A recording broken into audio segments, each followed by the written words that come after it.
Hello, dear friends. Welcome to this program, our moments with God, our moments with the Word of God, our moments with the love, mercy, compassion, and care of God, and our moments with the holy saints of God, and our moments also within ourselves and with ourselves, so that we can experience God's love, mercy, and compassion not only for ourselves, but if we keep our hearts and eyes open, we will also see how God is kind, merciful to others, and in turn, we might turn to them and be merciful and loving to them, as soon we will find out from what Jesus is telling us in the gospel today.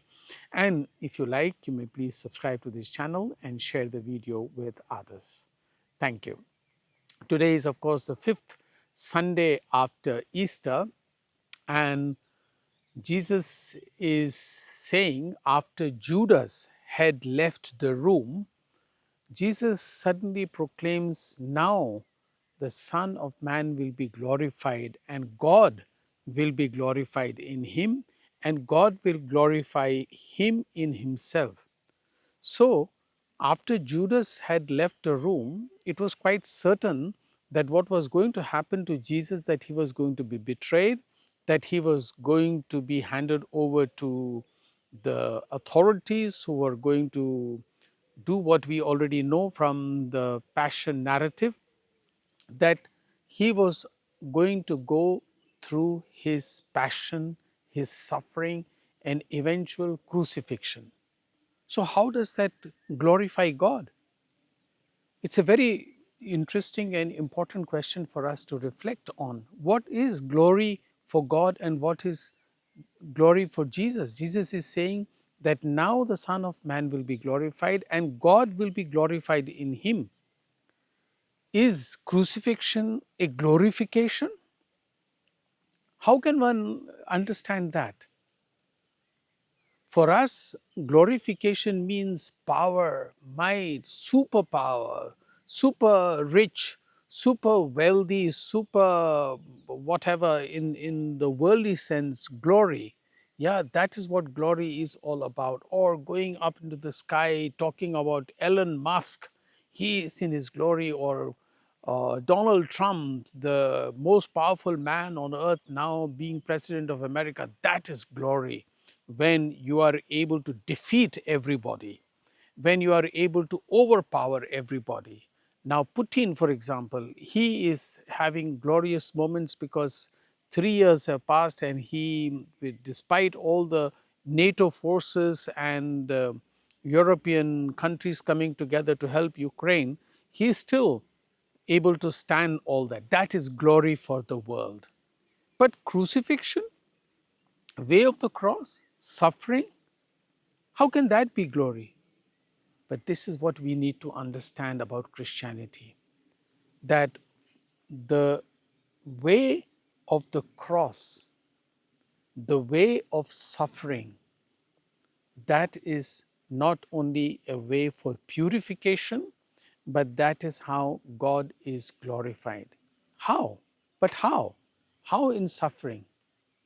Because let us remember that through this suffering, God is sharing his love with us, not just sharing his love, he did also by creating us, but by convincing us, by pouring out his love through Jesus' way of the cross, because through that, Jesus is going to save us from our fallen state, from the way we have led our life. Jesus is showing his extreme love. In that, God is glorified, that he is able to show his love by the maximum that he could do for others. I think you have experienced that if you love somebody, you like to do something for that person, and you are so happy when you are able to do that. Mothers, especially, are extremely happy when they can sacrifice much more for their children, when they have an opportunity to go out of their way to make their children happy. They will go hungry in their stomach to make the child happy, and that brings them happiness. That is what the glory of God is. That is what the glory of Jesus is. that for humanity, to love humanity and to save humanity, they are going all the way out, including dying on the cross, being completely annihilated, being completely humiliated, being completely destroyed in a very humiliating way on the cross. That is the glory of God. So, this is one thing that Christianity teaches us, and we need to understand that for us, glory is not in might, power, wealth, richness, beauty, and a lot of land or whatever. No, our glory is in loving.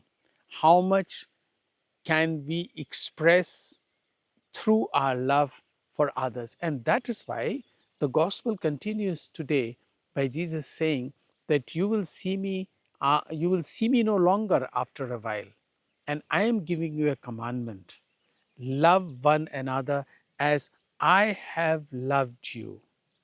By this will all know that you are my disciples. But very important thing to remember there is what Jesus is saying: love one another as I have loved you. Do we love one another as Jesus has loved us? At least I can say for myself, and the way I see people loving one another is not the way Jesus loved.